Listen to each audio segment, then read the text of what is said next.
téléspectateurs, nous voici encore aujourd'hui. C'est vendredi, le 8e jour de notre grande fête des Juifs. Il nous reste plus de 2 jours. Je vous avais dit ici que nous allons déjà bientôt chuter avec notre grande fête des Juifs. C'est pourquoi nous vous invitons, vous tous qui traînez encore les pas à la maison, même dans 2 jours, vous pouvez aussi bénéficier de la grâce de l'Éternel. Car la Bible dit mieux vaut la fin d'une chose que son commencement. Même si vous avez raté le début ou le milieu, vous pouvez saisir l'opportunité pour bénéficier de la grâce de l'Éternel dans les 2 jours restants. Alors venez nombreux pour saisir cette opportunité car l'eau a été déjà agitée depuis le 11 août. Et nous vous rappelons aussi demain samedi c'est la fin de l'école du ministère à la CACBHK, les BDB. Alors vous qui avez besoin d'apprendre les choses de Dieu, venez demain samedi pour clôturer cette école du ministère et ça sera sanctionné d'un brevet. Si vous avez besoin d'un brevet, vous pouvez venir avec vos 5 000 francs pour vous en procurer. Alors dépêchez-vous rapidement parce que ce soir on est déjà là, on a déjà démarré. Alors vous qui êtes encore à la maison, qui nous suivez à travers cette vidéo, venez nombreux, dépêchez-vous pour nous rejoindre ici à la CACBHK les BDB.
D'une manière générale, depuis les premiers jours jusqu'à aujourd'hui, nous avions voulu comprendre qu'il y a une identité à connaître.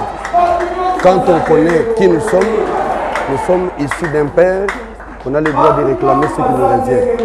Et aujourd'hui, nous avons parlé de la source. Nous avons une source dont nous tirons notre vie. Et notre source est en Dieu. Comme cette source est en Dieu, de lui nous recevons la lumière qui éclaire nos vies. Quand cette lumière éclaire nos vies, il nous révèle notre destin. Et ce destin est lié à des rêves. Et nous pouvons embrasser ces rêves pour exécuter ce qui est le plan. Quand on connaît ce qu'on est, on est naturellement dans nos doigts, on dit Père, donne-moi. Comme il est écrit dans la parole, Abba Père. C'est celui-là que nous invoquons. Il est le maître de qui nous venons, vers lequel nous allons, il nous donne. Ma prière, c'est le moyen par lequel j'adresse ma communication à Dieu. C'est impeccable, c'est wow, c'est merveilleux, wonderful, donc c'est merveilleux. Et j'invite ceux qui ne sont pas encore venus de venir parce que chaque jour quelque chose s'ajoute. La Bible dit la fin vaut mieux que le commencement. Ce que je peux dire, c'est d'abord de lancer l'appel à tous ceux qui continuent encore à hésiter. C'est la fin déjà. Je les invite. Contrairement à ce qui avait été dit, qu'on allait être au palais du peuple. Nous sommes à l'église. Demain, samedi et dimanche. J'invite tous les enfants de Dieu. Venez, la Bible dit, venez profiter même de la bénédiction de la fin. En tout cas, j'ai aimé, il était dans son thème. Surtout, il y a des points qui m'ont vraiment touché, marqué. Surtout lorsqu'il a parlé de rêve. Sans rêve, on est mort. Donc, ce qui a fait la réussite de Joseph, c'est parce qu'il avait des rêves. Il faut apprendre à défendre ses rêves. Je n'ai pas échangé avec les orateurs. Je sais que l'Esprit de Dieu est un. Il travaille avec l'Esprit de Dieu, c'est pourquoi chez Dieu, c'est la complémentarité. Et en tout cas, c'est la réussite, la première édition pour la CAC. Parfaite réussite.